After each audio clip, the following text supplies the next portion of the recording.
Hello বন্ধুরা, প্রতিদিনকার মতো সকাল সকাল চলে আসলাম বাগানে। ঘুম থেকে উঠে যে কাজটা করি আমি একবার আমার বাগানটা দেখব।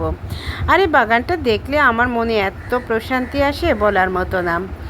তাই আজকে দাঁতটা ব্রাশ করে সকাল সকাল চলে আসলাম বাগানে। বাগানে কিছু কাঁচামরিচ বড় হয়েছে দেখলাম, সে কাঁচামরিচগুলোকে একটু তুলে ফেলতে হবে। আমার কাঁচামরিচ গাছগুলো খুব দ্রুত, কাঁচামরিচ গাছে যে কাঁচামরিচগুলো হয় সেগুলো প্রায় দ্রুত পেকে যায়। তাই দেরি না করে কিছু কাঁচামরিচ যেগুলো একটু বড় হয়েছে সেগুলো তুলে ফেলছি, দেখতে পাচ্ছেন।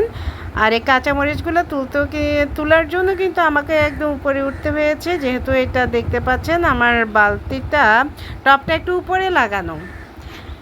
তাই একদম উপরে উঠে যে টপ লেভেলে যে কাঁচামরিচগুলো ধরেছে সেগুলো তুলে ফেলার চেষ্টা করছি, দেখতে পাচ্ছেন। আর সবগুলো কাঁচামরিচ কিন্তু একসাথে বড় হয় না, তাই এগুলাকে 2-4টা 5টা 6টা করে কিন্তু তুলতে হয়।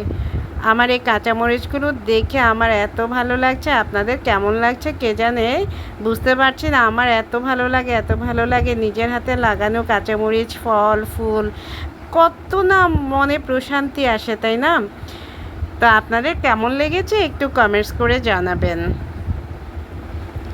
সকালবেলা আপনি যখন যে কোনো বাগানে, নিজের হাতে লাগানো বাগান থেকে যখন, বা যে কোনো জায়গা থেকে বা জমি থেকে যখন গাছের ফলন তুলবেন তখন কিন্তু ভীষণ ভালো লাগে। এখানে একটা পাকা কাঁচামরিচও আমি তুলে ফেলেছি।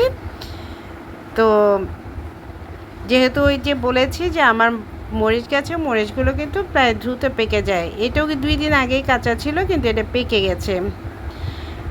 তো কয়েকটা তুলে ফেলাম। আজ এ পর্যন্ত। সকল